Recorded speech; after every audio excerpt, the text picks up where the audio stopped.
একটা জিনিস লক্ষ্য করবেন, আপনি যাকে যত বেশি গুরুত্ব দেবেন সে আপনাকে তত বেশি অবহেলা করবে। কারো জীবনে যখন প্রথম প্রথম আপনার আগমন ঘটবে, দেখবেন তার কাছ থেকে আপনি অনেক বেশি গুরুত্ব পাচ্ছেন। আপনি যদি একটি সুনির্দিষ্ট দূরত্ব বজায় রেখে চলেন, তাহলে সে আপনাকে গুরুত্ব দেবে, আপনাকে অনেক বেশি গুরুত্বপূর্ণ মানুষ বলে মনে করবে। কিন্তু আপনি যত বেশি তার প্রতি কেয়ার দেখাবেন, তার প্রতি ভালোবাসা দেখাবেন, যত বেশি দেখাবেন যে আপনি তার জন্য সবসময় অ্যাভেলেবল, আপনার দাম তত বেশি করতে থাকবে। আমরা যে কাজটা করি, আমরা একটা মানুষকে ভালোবেসে ফেললে তার কাছে অতিরিক্ত অ্যাভেলেবল হয়ে যায়, যতটা হওয়া প্রয়োজন।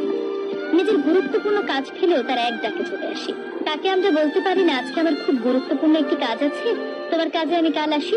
বরং আমরা বলি আমি তোমার জন্য সবসময় ফ্রি আছি। এই জিনিসটি করা থেকে বিরত থাকি। যাকে যতটুকু গুরুত্ব দেওয়া দরকার তাকে ঠিক ততটুকু গুরুত্ব দেবে, তার চেয়ে এক বিন্দু বেশিও না, এক বিন্দু কম না। যে যতটুকু গুরুত্ব ডিজার্ভ করে, আপনি যদি তাকে তার চেয়ে বেশি গুরুত্ব দিয়ে ফেলেন, তাহলে সেই আপনাকে গুরুত্বহীন মনে করবে। আমাদের জীবনে এমন অনেক ঘটনা ঘটে না? নিশ্চয়ই ঘটে।